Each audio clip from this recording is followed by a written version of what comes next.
Halo, kembali lagi dengan saya Galih Yogi Rahajeng dalam mata kuliah Ekonomi Regional.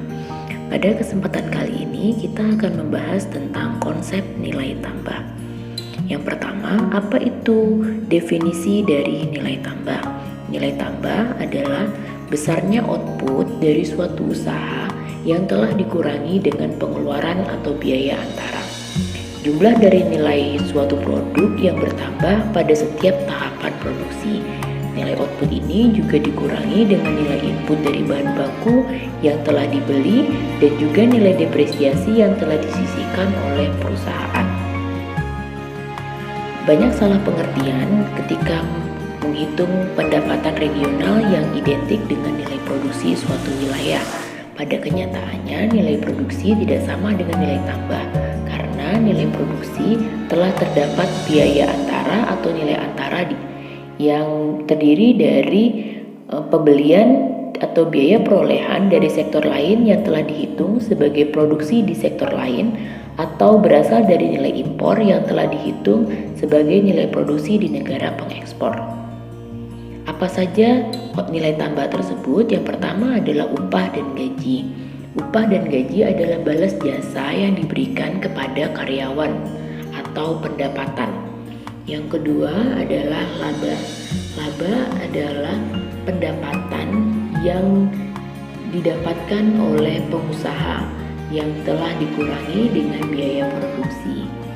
Yang ketiga adalah sewa tanah. Sewa tanah adalah pendapatan yang diterima oleh orang yang menyewakan tanah.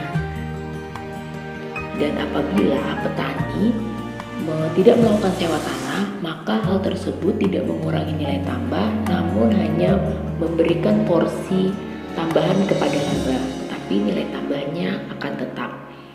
Berikutnya adalah bunga atau uang. Bunga atau uang yang di sini dimaksud adalah bunga yang didapatkan dari hasil investasi. Jadi apabila kita melakukan investasi dan kita mendapatkan bunga, maka bunga tersebut adalah pendapatan bagi investor.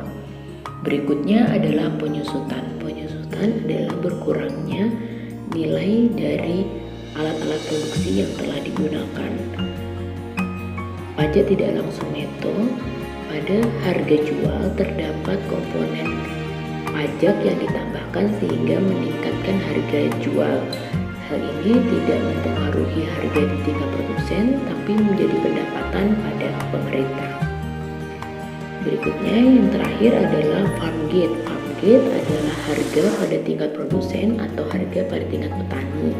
Kenapa tidak dihitung harga jual? Karena harga jual telah menambahkan biaya transportasi atau biaya antara. Berikut adalah contoh perhitungan nilai tambah pada tanaman bahan pangan. Yang pertama kita lakukan adalah kita menilai produksi utama dan juga produksi ikutannya, memarkup atas harga produsen dari seluruh komoditi tanaman bahan pangan, bisa berupa padi, jagung, ketela pohon, kacang-kacangan, buah-buahan, dan sayur-sayuran. Berikutnya adalah melihat biaya antaranya, biaya yang bukan faktor produksi seperti mengolah tanah, menyiangi, menuai, dan lain-lain. Biaya antara bisa berupa saprodi, bibit, pupuk, obat-obatan, perbaikan saluran irigasi, biaya pengangkutan, dan lain-lain.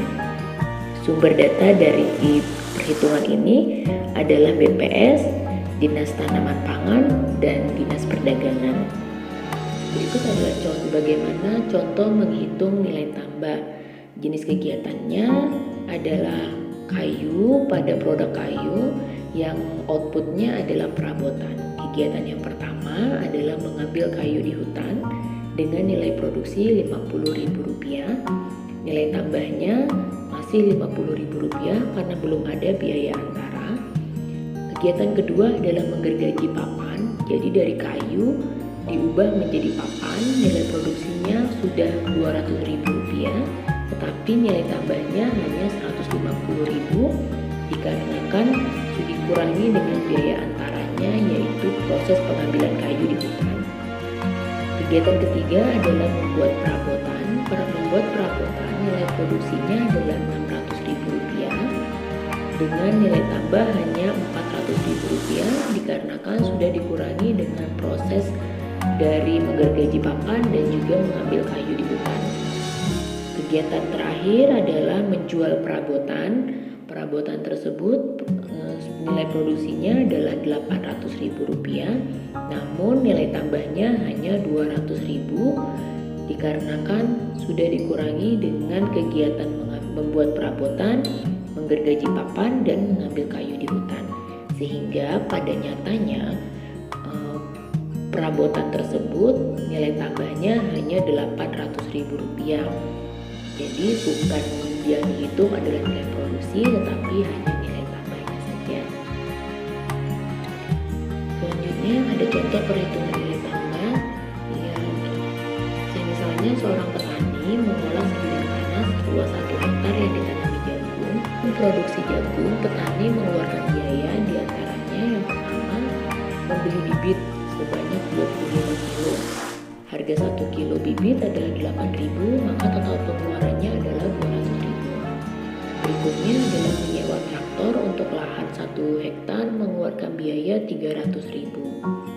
Berikutnya tenaga kerja yang digaji 50 HOK dengan pengeluaran Rp8.000, maka totalnya adalah Rp400.000.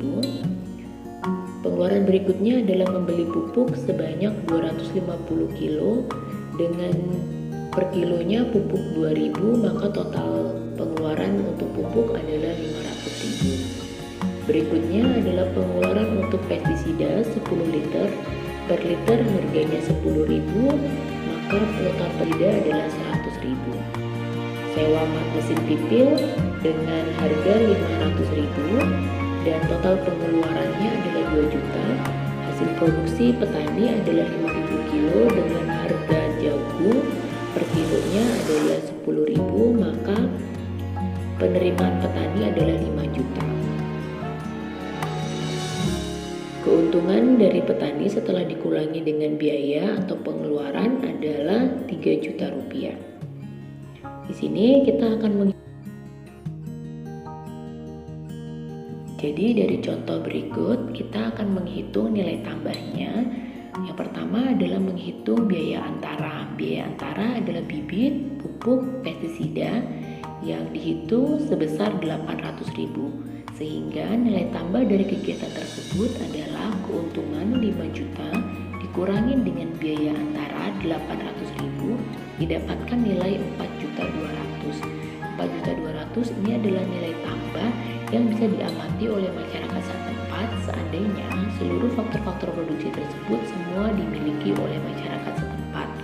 Dengan catatan dari penghasilan tersebut masih perlu dikurangi biaya pengusutan dan pajak yang mungkin nanti akan ditagih oleh pemerintah.